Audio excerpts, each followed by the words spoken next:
இந்த இஸ்லாமிய இளைஞர்கள் ஏன் திமுக, அதிமுக, காங்கிரஸ், பிஜேபிக்கெல்லாம் சேருகிறார்கள்? இன்னைக்கு இஸ்லாமிய அல்லாத ஒருவன் இந்த மக்களுக்காக தோளோடு தோள் நின்று அந்த மக்களை ஆதிக்கம் செலுத்துகிற பாசிச பாரதிய ஜனதாவை எதிர்த்து அவர்களோடு கைகோர்க்கிறோம், களம் காணுகிறோம். ஏன் அவர்கள் ஒரு புரிதலற்றவர்களாக இருக்கிறார்கள் என்று நான் வருத்தப்பட்டது உண்டு. புதுக்குடியிலிருந்து வந்திருக்கிறார்கள், அவர்களெல்லாம் வன்னியர்கள், படையாட்சிகள் என்று சொன்னார்கள். நான் சொன்னேன், அப்புறம் நீங்க இங்க வளர்றதுனா சாதாரண விஷயம் இல்லையே, உடனே இந்த இளைஞர்களை போய் ஒரு குறிப்பு ஐயோ போவாதீங்க அப்படின்னு தடுத்திருப்பாங்களே.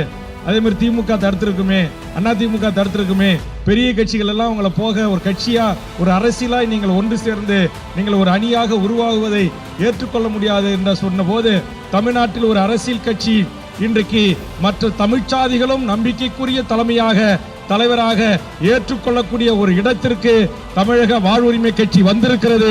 வேல்முருகன் வந்திருக்கிறான் என்பதைத்தான் நான் பெருமையாக கருதுகிறேன். நான் சினிமாக்காரன் இல்ல, நான் ரஜினிகாந்த் இல்ல, நான் விஜய் இல்ல, நான் அஜித் அல்ல, நான் சிவாஜி கணேசன் அல்ல, நான் உலகநாயகன் கமலஹாசன் அல்ல.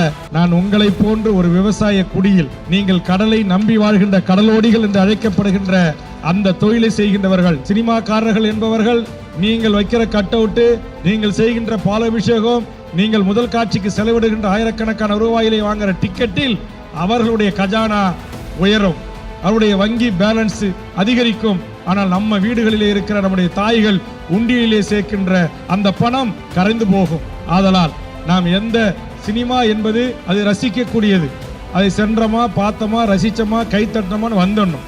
எந்த சினிமாக்காரர்களுக்கும் பாலாபிஷேகம் வைக்குவதோ கட் அவுட் வைப்பது கூடாது. அரசியல் என்றாலே சாக்கடைப்பா, ஐயோ அது மோசமானதுப்பா, 100 ரூபா 200 ரூபா கோட்டை, இலவசம் வேட்டி, சேலை, புடவை, இதுக்காக கூடுற கூட்டம்பா, அப்படி என்று இந்த இளையோர் மனதில் ஆழமாக பதிந்து கிடக்கின்ற அந்த கரைகளை துடைத்து, அரசியல் என்பது மக்களுக்கானது. இந்த தமிழர் நிலத்தில் வாழ்கின்ற அனைத்து மக்களும் அணி அணியாய் தமிழக வாழ்வுரிமை கட்சியில் உங்களை போன்று நூற்றுக்கணக்கில், ஆயிரக்கணக்கில் இணைந்து கொண்டிருக்கிறார்கள். ஏன் இந்த வளர்ச்சி, ஏன் இந்த இணைப்பு விழாக்கள், ஏன் தமிழக வாழ்வுரிமை கட்சியில் இவர்கள் இணைகிறார்கள் என்று சொன்னால், தமிழக வாழ்வுரிமை கட்சி என்பது பொய்யோ, புரட்டோ, ஏமாற்றோ, வஞ்சகம் செய்வதோ, ஊழல் செய்வதோ, முறைகேடு செய்வதோ, சாதியாய் மக்களை பிரிப்பதோ, மதங்களாக நமது பிரிப்பதோ நம்முடைய வேலை இல்லை என்பதை உணர்ந்து இந்த கட்சி வெற்றிகரமாக பயணித்து வருகிறது. ஆதலால் தான் இங்கே கருப்பு சட்டை அணிந்து நின்றிருக்கிற என் தம்பி கவியரசன் சேலம் மாவட்டத்தினுடைய மண்ணின் மைந்தன். இந்த மேடையிலே வீட்டிருக்கிற எனக்கு ஒரு அதிசயம், ஒரு ஆச்சரியம். அது என்ன ஆச்சரியம் என்றால், நம்முடைய வழக்கறிஞர் சொன்னார்கள், இங்கே புதுக்குடி என்கிற ஒரு கிராமம் இருக்கிறது, அந்த புதுக்குடியில் 2000க்கும் மேற்பட்ட வன்னியர்கள் வாழ்கிறார்கள், அதிலே இங்கே கிட்டத்தட்ட 50-60 இளைஞர்கள் இங்கு வருகின்றிருக்கிறார்கள் என்று சொன்னார்கள். எப்போதும் என் மேடையிலே என்னை சுற்றி வன்னியர்கள் மிக குறைவாக அமர்ந்திருப்பார்கள். தமிழ்நாட்டிற்கிற ஏனைய சாதிகள் தான் என்னோடு அதிகமாக அமர்ந்திருப்பார்கள்.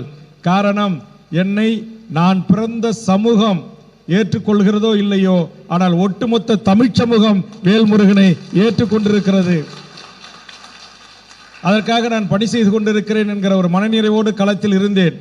என்றைக்காவது ஒரு நாள் நான் பிறந்த அந்த பெருத்த சமூகம் என்னை அடையாளம் கண்டு, என்னை புரிந்து கொண்டு, எனக்கும் பின்னால் அவர்களும் தோளோடு தோள் நிற்பார்கள், துணை நிற்பார்கள் என்று நான் எண்ணிதான் நான் அவர்கள் வந்தால் நாம் அவர்களை வரவேற்கிறோம், வரவில்லை என்று சொன்னால் அவர்களுக்கு நம்முடைய பணிகள் தெரியவில்லை, நம்முடைய அர்ப்பணிப்பு தெரியவில்லை, நம்முடைய தியாகம் தெரியவில்லை, நாம் யார், எவர், எதற்காக நாம் இந்த அரசியல் கட்சியை இவ்வளவு பொருள் செலவுக்கும் இடையில் கடின உழைப்பை செலுத்தி நடத்தி வருகிறோம் என்பதை ஒரு நாள் அவர்கள் புரிந்து கொண்டார்கள் என்று சொன்னால் எனக்கு பின்னால் அவர்கள் அணிவகுப்பார்கள் என்கிற அடிப்படையிலே தான் நான் தமிழ்நாடு முழுவதும் பயணித்து இன்றைக்கு பல்வேறு தமிழ்ச்சாதிகள் எனக்கு பின்னால் அணிவகுத்திருக்கிறார்கள். இதே கோட்டைப்பட்டினத்திலும், மல்லிப்பட்டினத்திலும், புதுக்கோட்டை பகுதிகளிலும், திருச்சி பகுதிகளிலும் நான் பல்வேறு மாற்று சமூக தலைவர்களால் அழைக்கப்பட்டு அங்கு சென்று பல்வேறு போராட்டங்களிலே கலந்திருக்கிறேன். அந்த அடிப்படையில் தான் ஒன்றிய பாசிச பாரதிய ஜனதா அரசு கொண்டு வந்த அந்த NPR, அந்த CA போன்ற மோசமான சட்டங்களை எதிர்த்து தமிழ்நாடு முழுவதும் பயணம் செய்து போராட்டங்களை பங்கெடுத்ததற்காக சுமார் 40க்கும் மேற்பட்ட வழக்குகளை என் இஸ்லாமிய உறவுகளுக்காக நான் சந்தித்தேன்.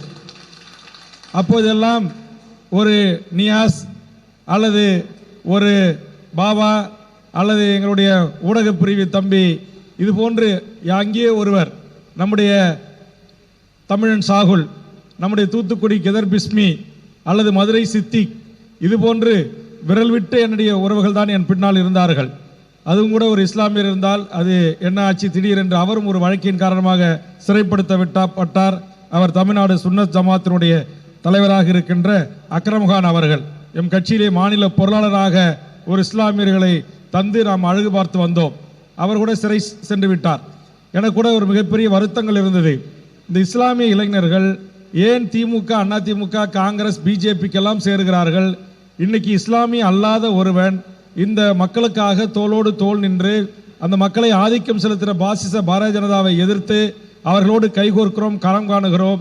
ஏன் அவர்கள் ஒரு புரிதலற்றவர்களாக இருக்கிறார்கள் என்று நான் வருத்தப்பட்டது உண்டு. அந்த வருத்தத்திற்கு, அந்த காயத்திற்கு மருந்து போடுகின்ற நிகழ்ச்சியாகத்தான் நம்முடைய வழக்கறிஞர்கள் இருவரும் சேர்ந்து இங்கு நூற்றுக்கணக்கான என் தாய் தமிழ் உறவுகளை கொண்டு வந்து அமர வைத்து இந்த இணைப்பு விழாவை மிகச் சிறப்பாக நம்முடைய புதுக்கோட்டை நியாஸ் அவர்கள் ஒழுங்கு செய்திருக்கிறார்கள். அதில் எனக்கு மற்றற்ற மகிழ்ச்சி. நான் கூட சொன்னேன், 10 மணிக்குன்னு சொன்னீங்க, நேராக வண்டியை மண்டபத்துக்கு கொடுங்க அப்படின்னேன். மண்டபத்துக்கு வராமல் வண்டி நம்முடைய வழக்கறிஞர் வீட்டுக்கு போச்சு. நான் சொன்னேன், அங்கே உட்காந்துருக்கவங்க எல்லாம் காலையிலே வந்திருப்பாங்க, தலைவர் ஏதோ காலதாமதமாக வராரு அப்படின்னு சொல்லி கோச்சிப்பாங்களா அப்படின்னேன். இல்லைண்ணா, கொஞ்சம் அறந்தாங்கிலேருந்து தம்பிங்க வந்துக்கிட்டு இருக்கிறாங்க, அதற்காக உங்களை இங்கே கொண்டு வந்தோம் அப்படின்னாங்க. அப்புறம் அங்கே போய் பார்த்தா தான் தெரியுது, அங்கே ஒரு மினி விருந்தே நம்முடைய வழக்கறிஞருடைய சகோதரர்களும் அவருடைய அண்ணி, அவங்க அம்மா அங்கே ஒரு மினி விருந்தே கொடுத்துட்டாங்க. அப்போ அந்த அன்பு, அந்த பாசம், அந்த உணர்வு எல்லா என் தமிழ்ச்சாதி உறவுகளிடத்திலும் இருக்கிறது. சந்தர்ப்பம் வாய்க்கின்ற போது அந்த அன்பை நாம் தருவதற்கும் அவர்களிடமிருந்து அந்த அன்பை பெற்றுக்கொள்வதற்கும் ஒரு நல்வாய்ப்பாக இது போன்ற நிகழ்வுகள் அமைகின்ற போது உண்மையிலேயே அந்த மக்களுக்காக நாம் நடத்திய போராட்டங்கள், அந்த மக்களுக்காக நாம் கொடுத்த குரல் கடைகோடி இந்த கடற்கரை கிராமம் வரையிலும் நன்றி உணர்ச்சியோடு சில இளைஞர்கள் இருக்கிறார்கள் என்பதை இன்றைக்கு நாம் நினைக்கின்ற போது உண்மையிலேயே நான் மகிழ்ச்சி அடைகிறேன்.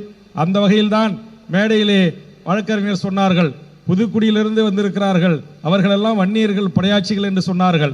நான் சொன்னேன், அப்புறம் நீங்கள் இங்கே வளர்றதுனா சாதாரண விஷயம் இல்லையே, உடனே இந்த இளைஞர்களை போய் ஒரு குறிப்பு ஐயோ போவாதீங்க அப்படின்னு தடுத்துருப்பாங்களே, அதே மாதிரி திமுக தடுத்திருக்குமே, அதிமுக தடுத்திருக்குமே, பெரிய கட்சிகள் எல்லாம் உங்களை போக ஒரு கட்சியா, ஒரு அரசியலாய் நீங்கள் ஒன்று சேர்ந்து நீங்கள் ஒரு அணியாக உருவாகுவதை ஏற்றுக்கொள்ள முடியாது என்று சொன்ன போது அவர் சொன்னார், ஆமண்ணா, இந்த நிகழ்ச்சியை நடத்துவதற்கு எங்களுக்கு அவ்வளவு சிரமம், கொடியேற்றுறதுல பிரச்சனை, கூட்டம் கூடுறதுல பிரச்சனை. நாங்கள் ஒரு தம்பி வீட்டில் போய் உங்களை பற்றி சொல்லி, உங்கள் போராட்டம், உங்களோட நடவடிக்கை, உங்கள் கட்சியை பற்றி சொல்லி எங்கள் கட்சிக்கு வாங்கன்னு சொல்லிட்டு வந்தா, அது நாள் வரையில் அவங்க வீட்டுக்கு வந்திருக்க மாட்டான் பெரிய கட்சிக்காரன். அடுத்த நிமிஷம் அங்கே போய் போவாதீங்க போவாதீங்க அப்படின்னு தடுக்கிறாங்க என்று சொன்னார். கவலைப்படாதீர்கள், நீங்கள் எவ்வளவு கடினப்பட்டு இந்த கட்டமைப்பை இந்த மண்ணில் உருவாக்குகின்றீர்களோ, இந்த கட்சியை உருவாக்குகின்றீர்களோ, அதற்கேற்ற ஒரு அங்கீகாரமும் அதற்கேற்ற அரசியல் அங்கீகாரமும் விரைவில் தமிழ் சமூகம் நம் கட்சிக்கு தர இருக்கிறது என்கிற தன்னம்பிக்கையோடு நீங்கள் களப்பணி ஆற்றுங்கள். இன்னைக்கு நீங்கள் வழக்கறிஞர்கள், உங்களுக்கு தெரியும், இப்போ கொஞ்ச நாளைக்கு முன்னாடி எங்களுக்கு அறந்தாங்கில அமைப்பு கிடையாது, பக்கத்தில் இருக்கிற திருமயத்தில் அமைப்பு கிடையாது. இன்றைக்கு ஒரே ஒரு நியாஸ் மூலமாக இன்றைக்கு ஒரு ஈஸ்வரன் கிடைத்தார், இன்றைக்கு பாபாக்கள் கிடைத்தார்கள், இன்றைக்கு தமிழ் சாகுலம் இது கிடைத்தார், இன்றைக்கு இன்னும் ஒரு ரியாஸ் கிடைத்திருக்கிறார், இன்றைக்கு அசாரின் நம்முடைய சதேம் ஹுசேன் கிடைத்திருக்கிறார், நம் நசீப் கான் கிடைத்திருக்கிறார், இன்னும் பல உறவுகள் இங்கு கிடைக்க இருக்கிறார்கள். இன்றைக்கு எல்லாவற்றிற்கும் மேலாக நாம் தமிழர் கட்சி என்று தமிழ் தேசிய கருத்திலோடு பயணித்து அது சமரசமற்ற ஒரு போராளியாக எம் தமிழ் தேசிய விடுதலை போராட்டத்திற்கு தோள் கொடுத்து துணை நின்ற ஒரு அப்பழுக்கற்ற ஆளுமையாக இருக்கிற அண்ணன் தனசேகரன் மூத்தவராக நின்று உங்களுக்கு வழிநடத்த கிடைத்திருக்கிறார். ஆக நாளொரு மேனியும் பொழுதொரு வண்ணமும் இந்த தமிழக வாழ்வுரிமை கட்சி என்கிற மகத்தான இந்த தமிழ் குடும்பம் நாளுக்கு நாள் விரிவடைந்து கிளைகளை பரப்பி ஆலமரம் போல் விழுதிட்டு வேகமாக வளர்ந்து வருகிறது. அப்படி வளர்ந்து வருகின்ற போது யார் இன்னைக்கு உங்களை எல்லாம் அன்பாக மிரட்டுகிறார்களோ அல்லது அன்பாக தடுக்க முற்படுகிறார்களோ, இவர்களே நாளை உங்கள் இல்லம் தேடி சால்வையோடு வந்து என்னை வெற்றி பெற செய்யுங்கள், எனக்கு கவுன்சிலர் தேர்தலில், சேர்மன் தேர்தலில், பஞ்சாயத்து தேர்தலே என்னை ஆதரியுங்கள் என்று கேட்கக்கூடிய வரலாறு இந்த மண்ணில் தமிழக வாழ்வுரிமை கட்சியால் உருவாக்க வேண்டும். அதுதான் அரசியல். அந்த அளவுக்கு மக்கள் மனங்களை வென்று மக்களுடைய அன்பை பெற்று ஒரு மகத்தான அரசியல் பணியை செய்யுங்கள். இங்கே 10,000க்கு மேற்பட்ட மக்கள் தொகை வாழ்கின்ற இந்த பகுதியில் உறுப்பினர் படிவங்களை எடுத்துச் சென்று வீடு வீடாக அமர்ந்து தமிழக வாழ்வுரிமை கட்சி கடந்து வந்த பாதை, அது இந்த மக்களுக்காக நடத்திய போராட்டங்கள், குறிப்பாக இந்த பகுதியிலேயே முதன்மை மீனவர் உறவுகளாக இருக்கின்ற இங்கே பல சாதி பல சமூகங்களைச் சேர்ந்தவர்களும் மீன்பிடி ஒன்றேதான் தனக்கான வருமானமாக இருக்கிறது. இங்கு விவசாயங்கள் இல்லை. அப்படி மீன் பிடிக்க போகின்ற போது எமது தமிழ்நாட்டு மீனவர்கள் அவர்கள் படையாட்சியாக இருக்கலாம், அவர் முக்குளத்தோராக இருக்கலாம், மீனவர்களாக இருக்கலாம், பரதவர்களாக இருக்கலாம், கரையான் என்று சொல்லக்கூடிய கரையர்களாக இருக்கலாம், இஸ்லாமியர்களாக இருக்கலாம், கிறிஸ்தவர்களாக இருக்கலாம், அவர்கள் யாராக இருந்தாலும் அந்த தொழிலை நிம்மதியாக செய்ய முற்பட போது சிங்கள பௌத்த பேரினவாத அரசால் அதன் கடற்படையால் கைது செய்யப்பட்டு சிறைப்படுத்துகின்ற போதும் அவர்களுக்கு துன்பம் துயரங்கள் நேருகின்ற போதும் இந்த நாட்டில் ஒரு அரசியல் கட்சி தொடர்ச்சியாக அதற்காக போராட்டங்களை தமிழ்நாட்டில் முன்னெடுத்து வருகிறது என்று சொன்னால் அது தமிழக வாழ்வுரிமை கட்சி என்பதை பெருமிதத்தோடு நான் இங்கு பதிவு செய்வேன். அப்படி எங்கள் போராட்ட கரங்களால் ஈர்க்கப்பட்டவர் தான் ராமேஸ்வரத்தைச் சேர்ந்த மீனவர் குலத்தில் பிறந்து பல்வேறு அந்த நம்முடைய நாட்டு படகு அந்த போன்ற சில படகுகளுக்கான தலைவராகவும் மீனவர் சங்கத்தின் தலைவராக இருக்கிறவர் தான் நம்முடைய அருமை தம்பி ஜெரோன்குமார் அவர்கள். அவர் வன்னியர் அல்ல, அவர் படையாட்சி அல்ல. தனசேகரன் வன்னியர் அல்ல, படையாட்சி அல்ல. முருகானந்தன் வன்னியர் அல்ல, படையாட்சி அல்ல. கவியரசன் வன்னியர் அல்ல, படையாட்சி அல்ல. ஈஸ்வரன் வன்னியர் அல்ல, படையாட்சி அல்ல. இந்த மேடையிலே வீட்டிருக்கிற 80% மேலானவர்கள் இங்கே இருக்கிற அருமை தம்பி கோபு அஜித்து அவர்கள் என்ன சமூகம் என்று எனக்கு தெரியாது. இங்க இருக்கிற என்னுடைய இஸ்லாமிய உறவுகள் இவர்கள் எல்லாம் எங்கள் இரத்த உறவுகள் தான். ஆனால் அவர்கள் ஏற்றுக்கொண்ட மார்க்கத்தின் அடிப்படையிலே அவர்கள் இஸ்லாமியை ஏற்றுக்கொண்டார்கள். ஆனால் அவர்களும் எங்களில் இருந்து வந்தவர்கள் தான். ஆக அந்த அடிப்படையில் இன்றைக்கு தமிழ்நாடு முழுவதும் தமிழக வாழ்வுரிமை கட்சி தன் முன்னணி நிர்வாகிகளை, தன் மாநில நிர்வாகிகளை, மாவட்ட செயலாளர்களை ஒரு ஆய்வுக்குட்படுத்துகின்ற போது சரிபாதிக்கும் மேல் தமிழ்நாட்டில் ஒரு அரசியல் கட்சி இன்றைக்கு மற்ற தமிழ்ச்சாதிகளும் நம்பிக்கைக்குரிய தலைவராக ஏற்றுக்கொள்ளக்கூடிய ஒரு இடத்திற்கு தமிழக வாழ்வுரிமை கட்சி வந்திருக்கிறது. வேல்முருகன் வந்திருக்கிறான் என்பதைத்தான் நான் பெருமையாக கருதுகிறேன். அந்த வகையில் இந்த புதுக்கோட்டையில் இருக்கிற அது வன்னியர் சமூகமாக இருந்தாலும், முக்குளத்தோர் சமூகமாக இருந்தாலும், இஸ்லாமியர்களாக இருந்தாலும், கிறிஸ்தவர்களாக இருந்தாலும், மீனவர்களாக இருந்தாலும், இந்த தமிழ் நிலத்தில் தமிழர் மண்ணில் வாழ்கின்ற அனைத்து என் தமிழ் சாதிகளினுடைய அன்பை பெறுகின்ற ஒரு அரசியல் கட்சியாக தமிழக வாழ்வுரிமை கட்சி நிச்சயம் வளரும். நாட்டில் ஒரு மாற்று அரசியலை, லஞ்சம், லாவண்யம், குடும்ப ஆதிக்கம், வாரிசு அரசியல், இன்றைக்கு எல்லைக்கு மீறி இன்றைக்கு பணத்தை சேர்ப்பதற்காக அரசு நிலங்களை கையகப்படுத்துவதல், மணல் குவாரி என்கிற பெயரிலே கொள்ளையடிப்பது, தட்டி கேட்ட நம்முடைய ஜாஃபர் அலி போன்றவர்களை லாரிகளை ஏற்றி கொலை செய்வது, தட்டி கேட்கின்ற சமூக ஆர்வலர்கள் மீது கஞ்சா வழக்கு போட்டு சிறையில் அடைப்பது, இன்றைக்கு தாது மணல் கொள்ளை, மணல் குவாரிகளை அரசுடைமாக்க வேண்டும் என்று போராடிய வேல்முருகன் கட்சிக்காரர்களே அதை எதிர்த்து எங்கள் நியாஸ் போன்றவர்கள் போராடினால் மிரட்டலுக்கு உள்ளாவது என்று பல்வேறு துன்பங்களை துயரங்களை தாங்கிதான் தமிழக வாழ்வுரிமை கட்சி வளர்ந்து வருகிறது. ஆக அந்த அடிப்படையில் இன்றைக்கு தமிழக வாழ்வுரிமை கட்சி தமிழ்நாடு முழுவதும் நல்ல அரசியல் புரிதல் உள்ள, தெளிவு உள்ள, சிந்தனை உள்ள அரசியல் நோக்கர்களால், அரசியல் பார்வையாளர்களால் எதுவுமே பண்ண என்ன பண்ண போறீங்க, பேனர்லாம் விடுங்க. அரசியல் நோக்கர்களால், அரசியல் பார்வையாளர்களால் இன்றைக்கு தமிழக வாழ்வுரிமை கட்சி கூர்ந்து கவனிக்கப்பட்டு வருகிறது. அப்படி கூர்ந்து கவனிக்கப்பட்டு ஒரு சுய ஆய்வு, சுய பரிசோதனைக்கு உட்படுத்தப்பட்டு இன்னைக்கு தமிழ்நாட்டில் இருக்கிற 150க்கு மேற்பட்ட அரசியல் கட்சிகளிலே இன்னைக்கு தொடர்ச்சியாக ஒரு அரசியல் கட்சியில் தமிழ்நாடு முழுவதும் இருந்து பல்லாயிரக்கணக்கான இளைஞர்கள் நாளொரு மேனியும் பொழுதொரு வண்ணமும் இணைந்து கொண்டிருக்கிறார்கள் என்று சொன்னால் அது தமிழக வாழ்வுரிமை கட்சி என்று பெருமிதத்தோடு நான் இந்த இளைய தலைமுறைக்கு பதிவு செய்ய விரும்புகிறேன். அந்த அளவுக்கு நேர்மையாக, அறம் சார்ந்து, தனிமனித ஒழுக்கமுள்ள நண்பர்களை, தோழர்களை, கட்சியின் முன்னணி தலைவர்களை முழுநேர அரசியல் பணிக்கு அர்ப்பணித்துக் கொண்டு தமிழக வாழ்வுரிமை கட்சி இன்றைக்கு வீறுநடை போற்று வருகிறது. ஆக அந்த வகையில் இந்த மண்ணில் ஒரு நேர்மையான, ஒரு அப்பழுக்கற்ற ஒரு அரசியலை செய்வதற்கு எளிய மக்களின் உணர்வுகளை புரிந்து கொண்டு, எளிய எனது மீனவர் மக்களின் வாழ்வுரிமை சிக்கல்களை புரிந்து கொண்டு, கடலில் மீன்பிடிக்க சென்றால் மீண்டும் கரை திரும்புகிற வரையில் அவர்களின் உயிர் யாராலும் உறுதி செய்ய முடியாது.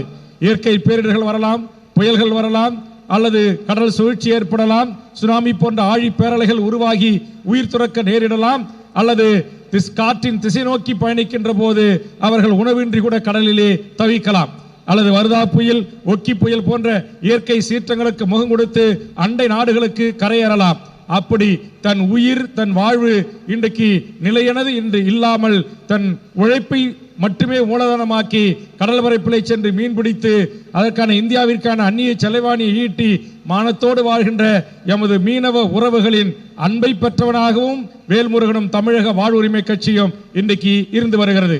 ராமேஸ்வரத்தில் போராட்டம் என்றாலும், எங்கள் கடலூரிலே போராட்டம் என்றாலும், பாண்டிச்சேரியிலே போராட்டம் என்றாலும், இன்றைக்கு தமிழ்நாடு முழுவதும் கன்னியாகுமரியிலும் நாகர்கோவிலும் பிரச்சனைகள் என்று சொன்னாலும் நம்பிக்கையோடு அந்த மீனவர் மக்கள் சென்னை சட்டமன்ற விடுதிக்கும் எங்கள் ஜெரோன்குமாரோடு வந்து என்னிடத்திலே அதற்கான பிரச்சனைகளை சொல்வார்கள். சட்டமன்றத்தில் கவன ஈர்ப்பு தீர்மானமாக கேள்வியாக அந்த குரலற்ற மக்களின் குரலாக ஒலித்துக் கொண்டிருக்கும். தேவைப்பட்டால் சிங்கள அரசின் அடாவடித்தனங்களை அட்டூழியங்களை எதிர்த்து இலங்கை தூதரகங்களை முற்றுகையிட்டு போராட்ட களத்தை தமிழக வாழ்வுரிமை கட்சி சந்தித்திருக்கிறது. ஐக்கிய நாடுகள் சபையில் சென்று எமது மீனவர்கள் படுகின்ற துன்பங்களை துயரங்களை நாம் கட்சியின் சார்பாக எடுத்து வைத்து நாம் உலகளாவிய கவனத்தை நாம் ஈர்த்திருக்கிறோம். அந்த வகையில் விவசாயிகள் பிரச்சனை, மாணவர் பிரச்சனை, மீனவர் பிரச்சனை, தொழிலாளர் பிரச்சனை என்று எல்லா தரப்பட்ட மக்களின் வாழ்வுரிமைக்காக அவர்களின் சிக்கல்களுக்காக இன்றைக்கு தமிழ்நாட்டில் நின்று இன்றைக்கு களத்தில் நின்று போராடுகின்ற ஒரு கட்சியாக தமிழக வாழ்வுரிமை கட்சி இருக்கிறது. இங்கே புதிய வரவுகளாக வருகின்றிருக்கின்ற என் அனைத்து தாய் தமிழ் உறவுகளுக்கும் இந்த கட்சியினுடைய கடந்து வந்த பாதை இது மக்களுக்காக, மண்ணுக்காக, மொழிக்காக, இனத்திற்காக, எமது தமிழீழ விடுதலை போராட்டத்திற்காக, எம் தமிழீழ தேசிய தலைவர் மேதகு பிரபாகரன் என்கிற அந்த ஒப்பாருமிக்க மாபெரும் தலைவனுடைய விடுதலை போராட்டத்தை எப்படி ஆதரித்திருக்கிறது என்பதை எல்லாம் இந்த வேல்முருகன் டி என்கிற என்னுடைய முகநூல் பக்கம், என்னுடைய பேஸ்புக் பேஜ் இருக்கிறது. வருகிற இளைஞர்கள் நீங்க அதுல போய் லைக் பண்ணீங்கன்னா எல்லா நியூஸ் ஃபீட்பேக்கும் உங்களுக்கு கிடைக்கும். அப்போ உங்களுக்கு ஓய்வான நேரங்களிலே இந்த கட்சி எதை நோக்கி பயணிக்கிறது, எந்த மாதிரி விஷயத்திற்கு என்ன பேசியிருக்கிறது, புதுக்கோட்டையிலே வேங்க வயலிலே குடிநீர் தொட்டிலே மலம் கலந்த விஷயத்தில் தமிழக வாழ்வுரிமை கட்சி என்ன நிலைப்பாடு எடுத்திருக்கிறது, பரந்தூர் விமான நிலையத்தை கொண்டு வந்த போது விவசாய நிலங்களை அழிக்கக்கூடாது என்பதற்கு எதிராக போராட்ட களத்திற்கு சென்று போராடி இருக்கிறதா, எமது மீனவ மக்களின் வாழ்வுரிமைக்காக கட்சி குரல் கொடுத்திருக்கிறதா, விவசாயிகளின் பிரச்சனைகளுக்காக குரல் கொடுத்திருக்கிறதா, விவசாயிகள் உற்பத்தி செய்கின்ற பொருட்களுக்கு நியாயமான கட்டுப்படியான விலை நிர்ணயம் வேண்டும் என்று சட்டமன்றத்தில் பேசியிருக்கிறதா, என் மீனவர்களுடைய படுகொலையை கண்டித்து சட்டமன்றத்தில் பேசியிருக்கிறதா, கன்னியாகுமரியில் ஏற்பட்ட ஒக்கி புயல் வரதா புயல் பாதிப்புகளை குறித்து பேசியிருக்கிறதா, அதுபோன்று தமிழ் சமூகம் சந்திக்கிற எண்ணற்ற பிரச்சனைகளை, அதானி அம்பானி துறைமுகங்கள் கடல் வளத்தை அழித்து பாலைவனமாய் ஆக்குவதோடு மட்டுமல்லாமல் இன்றைக்கு கடலிலே உற்பத்தி ஆகின்ற அத்துணை வகை உயிரினங்களையும் அழித்தொழிக்கிற அந்த கடற் கொள்ளையில் ஈடுபடுகின்ற அதானி துறைமுகங்களுக்கு எதிர்ப்பாக போராடி இருக்கிறதா என்பதையெல்லாம் நீங்கள் தெரிந்து கொள்வதற்கான வாய்ப்பாக என்னுடைய முகநூல் பக்கங்களையும் வேல்முருகனுடைய யூடியூப்ல போய் நீங்க வேல்முருகன் அப்படின்னு சர்ச் பண்ணீங்கன்னா என்னுடைய உரைகள் பேச்சுகள் இருக்கும்.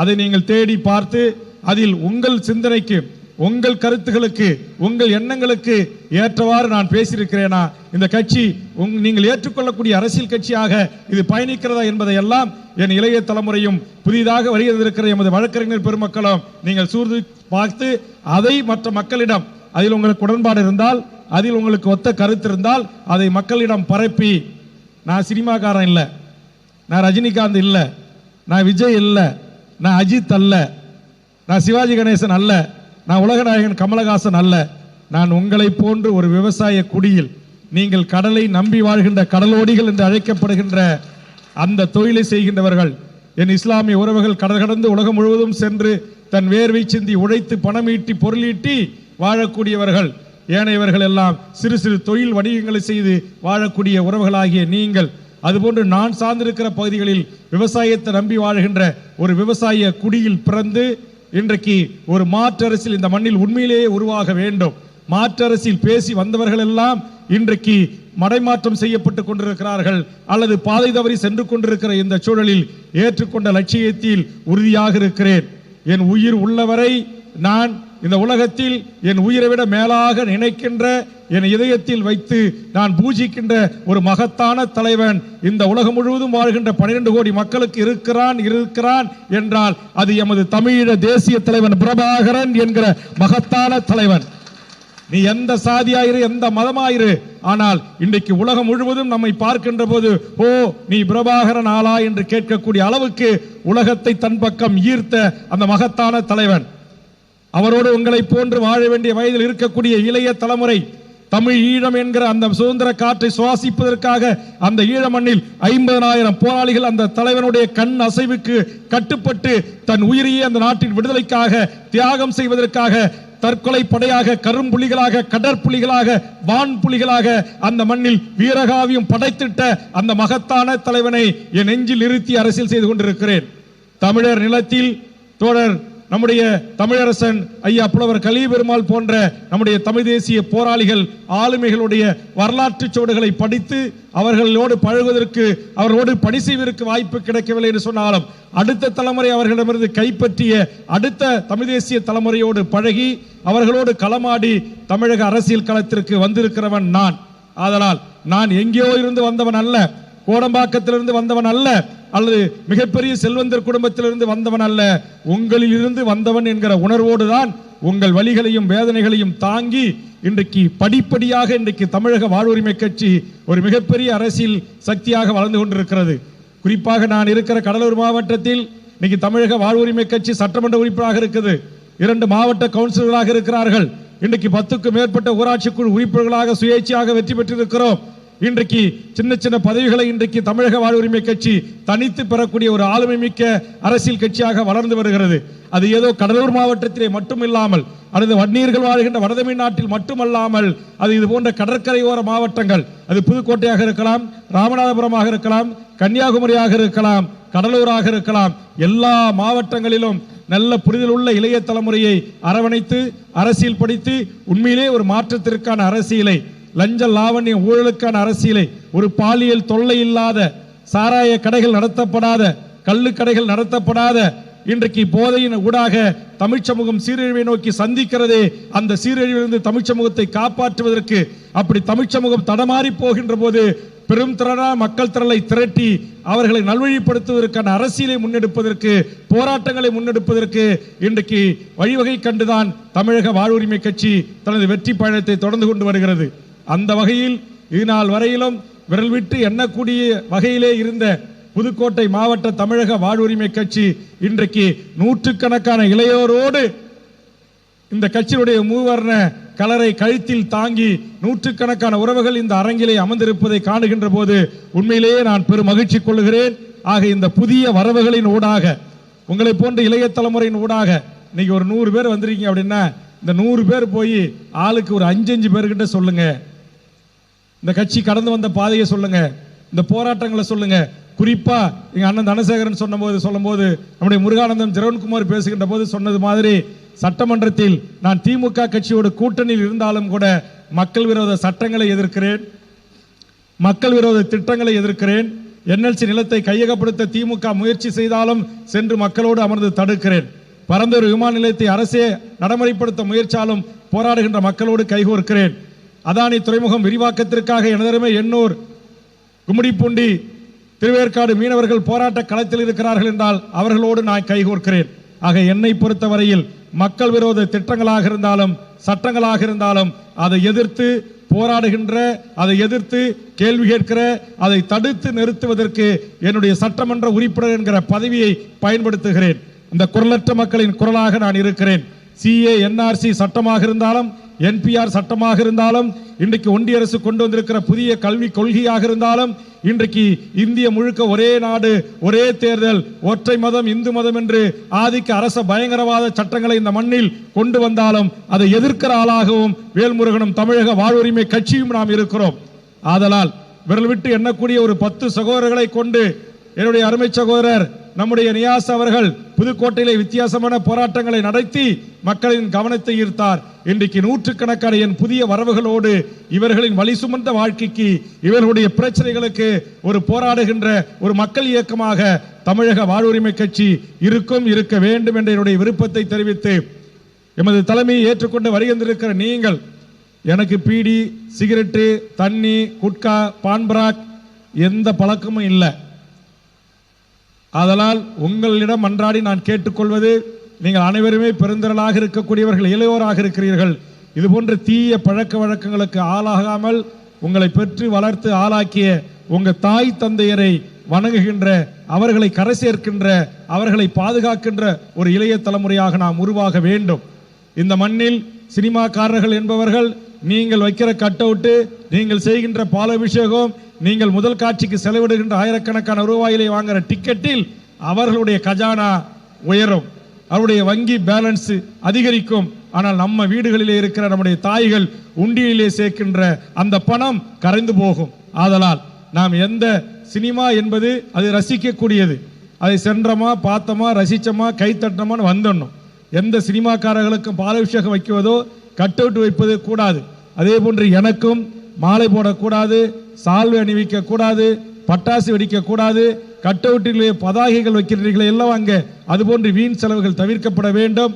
அதிகபட்சமாக இந்த கட்சியில் நான் இருக்கிறேன் என்று சொன்னால் இன்றைக்கு மதுரை உயர்நீதிமன்றங்கள் பொது இடங்களிலே கட்சி கொடியேற்றுவதற்கு தடை விதித்திருக்கிற காரணத்தினாலே உங்கள் இல்லங்களில் வேண்டுமானால் சொந்த பட்டா இடங்களிலே நான் இந்த கட்சிக்காரன், என் கட்சி தமிழக வாழ் உரிமை கட்சி, ஒவ்வொரு உயிரினங்களும் ஒரு செடி கொடிகளில் இருந்து உயிரினங்களில் இருந்து எல்லாமே வாழும் உரிமைக்குத்தான் இந்த மண்ணில் போராடுகிறது.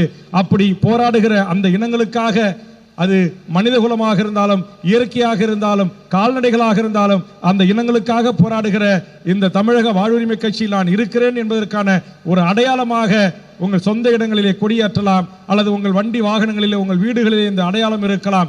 ஏனைய எந்த பொது இடங்களிலும் அது போன்ற அடையாளங்களை உருவாக்குகிறேன் என்கிற பெயரில் அங்கிருக்கிற உங்கள் உறவுகளோடு பிற சமூகத்தினரோடு ஒரு மோதல் போக்கு இல்லாமல், ஒரு விட்டு கொடுப்போடு, ஒரு அரசியல் தெளிவோடு புரிதலோடு இந்த கட்சியை நீங்கள் கட்டமைத்து அடுத்த கட்டத்துக்கு நீங்கள் நகர்த்த வேண்டும் என்ற வேண்டுகோளை முன்வைக்கிறேன். எக்காரணத்தை கொண்டும் வீண் ஆடம்பர செலவுகளை தமிழக வாழ்வுரிமை கட்சி ஏற்றுக்கொள்ளாது, அதை மறுக்கிறது. இன்னைக்கு பார்த்தீங்கன்னா இந்த மாவட்டத்துக்கு வந்த என் கட்சியில் ஏற்கனவே இருந்த முன்னணி நிர்வாகிகள் யாருமே எனக்கு சால்வை அணிவிக்க மாட்டாங்க. ஏன்னா அவர்களிடத்தில் நான் கடுமையாக உத்தரவை தெரிவித்திருக்கிறேன். காலை கூட வந்தபோது பல திமுக முன்னணி நிர்வாகிகள், நகர செயலாளர்கள், மாமன்ற உறுப்பினர்கள் வந்து சால்வை கொடுத்தாங்க. நான் சொன்னேன், அவங்ககிட்ட கூட சொன்னேன், எங்கள் கட்சியில் நாங்கள் சால்வையை தடை வச்சிருக்கோம் அப்படின்னு சொன்னேன். ஏன் அப்படி சொன்னேன் அப்படின்னா, அது வேண்டாம் அந்த கலாச்சாரங்கள். ஆக நாம் ஒரு அண்ணன் தம்பியாக, ஒரு உறவாக, நண்பனாக நாம் பழகுவோம், நாம் கை குலுக்குவோம், நாம் ஒருவரை அன்பை பரிமாறிக்கொள்ளுவோம். ஆடம்பரங்களை தவிர்த்து, வெடி வெடிப்பதை தவிர்த்து, சால்வை போடுவதை தவிர்த்து நாம் இந்த மக்களுக்கு ஏதாவது செய்வோம். ஏழை எளிய பள்ளி மாணவர்களுக்கு நோட்டு, புத்தகம், பேனா, பென்சில் வாங்கி கொடுப்போம். ஆதரவற்ற இல்லங்களுக்கு ஒருவேளை உணவு போடுவதற்கு அந்த பணம் பயன்படட்டும் என்ற நல்ல நோக்கத்தில் முன்னணி பழைய கட்சி தோழர்களை அப்படி நான் அறிவுறுத்தி வருகிறேன்.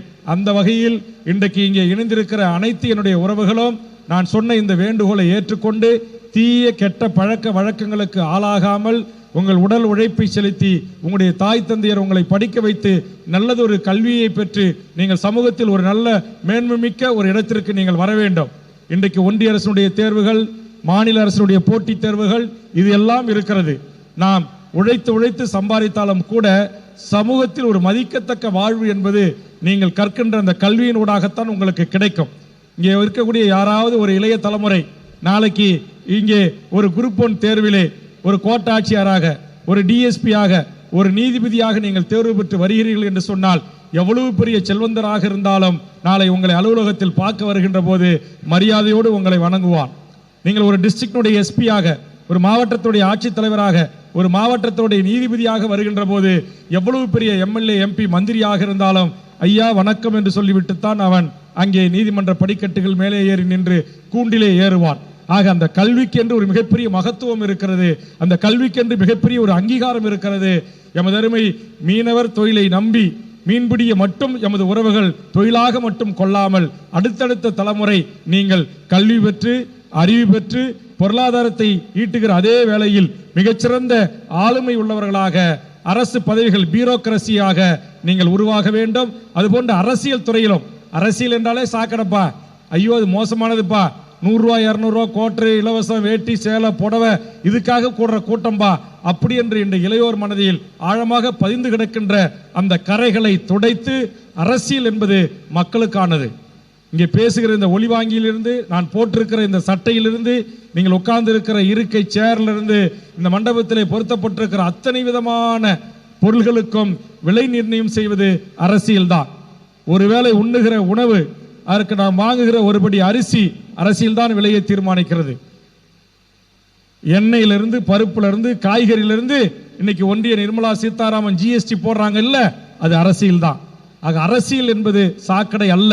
சில சாக்கடை மனிதர்கள் அரசியலிலே கலந்த காரணத்தினாலே அரசியல் சாக்கடை என்று சொல்லப்படுகிறது. ஆனால் அந்த சாக்கடை மனிதர்களை புறந்தள்ளி உண்மையான நேர்மையான அறம் சார்ந்த வாழ்வு வாழ்ந்த எண்ணற்ற முன்னத்தியர்கள் இந்த மண்ணில் இருக்கிறார்கள். பெருந்தலைவர் காமராஜர் இருந்திருக்கிறார், கக்கன் இருந்திருக்கிறார், ஜீவா இருக்கிறார். நம் கண் முன்னே இன்றைக்கு ஐயா நல்லக்கண்ணு வாழ்ந்து கொண்டிருக்கிறார். ஐயா பழ நெடுமாறன் போன்றவர்கள் நடந்து கொண்டிருக்கிறார்கள். இவர்கள் மீதெல்லாம் எந்த ஊழல் குற்றச்சாட்டுகளும் இல்லை. ஆயிரக்கணக்கான கோடிகள் சொத்து சேர்த்ததாக வழக்காடு மன்றங்களிலே படிகளை ஏறி இறங்கவில்லை. அதுபோன்று இவற்றையெல்லாம் முன்னெத்தி ஏறுகளாக கொண்டு தமிழீழ மண்ணில் போதை இருக்கு, தண்ணி இருக்கு, சரக்கு இருக்கு, பொம்பளை இருக்கு, எல்லா தீய பழக்க வழக்கங்களும் இலங்கை தீவிலும் இருக்கிறது. ஆனால் அத்தனை பழக்க வழக்கங்களையும் ஒத்தி வைத்துவிட்டு சிங்கள பௌத்த இராணுவத்திற்கு எதிராக உங்களை போன்று 15 வயது 16 வயது 20 வயது மதிக்கத்தக்க இளைஞர்கள் கையிலே இயந்திர துப்பாக்கிகளையும் இராணுவங்களை எதிர்த்து போராடுகின்ற வெடிமருந்தை தன் உடல் முழுவதும் கட்டிக்கொண்டு சிங்கள பௌத்த இராணுவ போர்க்கப்பல்களை கட்டிப்பிடித்து முத்தமிட்ட அங்கேயர் கன்னிகள் அங்குதான் வாழ்ந்திருக்கிறார்கள். ஒரு வண்டி முழுவதும் வெடிமருந்தை நிரப்பிக் கொண்டு எதிரினுடைய ராணுவ முகாமுக்கு ஓட்டிச் சென்று அதை வெடிக்க செய்து என் தாயின் மீது, என் பள்ளியின் மீது, என் மசூதியின் மீது, என் கோவில்கள் மீது, என் நல்லூர் முருகன் கோவில்கள் மீது குண்டுமழை பொழிவதற்கு வருகின்ற விமானங்களை கட்டிப்பிடித்து சுக்குநூறாக வெடித்து சாம்பல் கூட கிடைக்காமல் காவியமாகின்ற அந்த விடுதலை புலிகள் என்று சொல்லக்கூடிய வீரம் சிறந்த தமிழர்களும் நம்மை போன்று சக தாயின் வயிற்றில் பிறந்தவர்கள் தான். அவர்களுக்கும் தண்ணி அடிக்கணும்னு ஆசை இருக்கும், பீர் அடிக்கணும்னு ஆசை இருக்கும், அவர்களுக்கு சினிமா பார்க்கணும்னு ஆசை இருக்கும். எல்லா ஆசைகளையும் தூர ஒதுக்கி வைத்துவிட்டு ஒரு லட்சிய வெறி கொண்டவர்களாக இந்த மண்ணில், இலங்கை தீவில், என் பூர்வீக மண் இங்கே எப்படி உங்களை ஒட்டி கடற்கரை இருக்கிறதோ அது போன்று பன்னெடுங்காலமாக பூம்புகாரும் நம்முடைய ஈழமும் கடல் கோள் என்று சொல்லக்கூடிய சுனாமி என்ற ஆழி பேரலையால் கடல் பரப்பால் இயற்கை சீற்றத்தால் பிரிக்கப்பட்ட ஒரு பகுதிதான். இதே புதுக்கோட்டை மன்னருடைய கட்டுப்பாட்டில் தான் இலங்கை தீவு ஆட்சி செய்ததாக வரலாறுகள் இருக்கிறது. புதுக்கோட்டை மன்னரும் புதுக்கோட்டை ஆட்சித் தலைவர்களும் ஒரு காலத்தில் இலங்கைக்கு வரி போட்டார்கள் என்று வரலாற்று பதிவுகள் இருக்கிறது. அப்படி கடல்கோளால் பிரிக்கப்பட்டு இயற்கையால் தள்ளி வைக்கப்பட்ட அந்த ஈழத்து உறவுகள் அந்த மண்ணின் விடுதலைக்காக போதையை மறக்கிறான், கஞ்சாவை மறக்கிறான், பொண்டாட்டியை மறக்கிறான், கல்யாணத்தை மறக்கிறான், காதலியை மறக்கிறான், எல்லாவற்றையும் மறந்துவிட்டு ஆயிரக்கணக்கிலே வரிசை கட்டி நின்று அந்த மகத்தான தலைவன் பிரபாகரன் என்கிற அந்த தலைவனோடு ஒரே ஒரு புகைப்படம் எடுத்துக்கொண்டு உடல் முழுவதும் வெடிகுண்டுகளை கட்டிக்கொண்டு இயந்திர துப்பாக்கிகளை எடுத்துக்கொண்டு அந்நிய நாட்டின் போர்க்கப்பல்களை நோக்கி அவன் பாய்கிறான் என்று சொன்னால் அதே வம்சத்தில் பிறந்த நாம் எண்ணி பார்க்க வேண்டும். நாம் இங்கு சினிமாக்காரர்களுக்கும் பின்னால் நிற்கிறோம், அல்லது சாதி சண்டை மூட்டுகிறவர்களுக்கு பின்னால் இருக்கிறோம், அல்லது மதத்தின் பெயரால் மனிதத்தை கூறு போடுகின்ற ஈவு இரக்கமற்ற மதவாதிகளோடு இருக்கிறோம். இதை உழைத்து நாம் தமிழர்கள், நம்முடைய இனம் தமிழ் இனம், உலகத்திற்கே வரலாற்றை சொல்லித்தந்த இனம், உலகத்துக்கே நாகரிகத்தை கொடையாக தந்திட்ட இனம், அந்த இனத்தில் பிறந்த ஒவ்வொரு தமிழனும் ஒரு செருக்கோடு வீறு நடை போட்டு உண்மையிலே நாம் வாழ்கின்ற காலத்தில் ஒரு மாற்று அரசியலை இந்த மண்ணில் உருவாக்குவோம். அதற்கு உங்கள் பேர் ஆதரவை நாடிதான் இந்த மண்ணுக்கு நான் வருகை தந்திருக்கிறேன். இன்றைக்கு கிடைத்த இந்த உறவுகளின் ஊடாக இன்னும் பல உறவுகள் எனக்கு கிடைக்க வேண்டும். அதற்கு இங்கு வருகின்றிருக்கிற அனைத்து உறவுகளும் உங்களால் முடிந்த அளவுக்கு ஒருவர் ஒரு 2 பேர் 3 பேர் 5 பேரை புதிய வரவுகளாக இந்த கட்சியிலே இணைத்து இந்த கட்சியை அடுத்த கட்டத்திற்கு நகர்த்தி உண்மையான ஒரு நேர்மையான ஒரு அரசியல் இந்த மண்ணில் நடைபெறுவதற்கு உங்கள் பேர் ஆதரவை தாருங்கள் என்று கேட்டு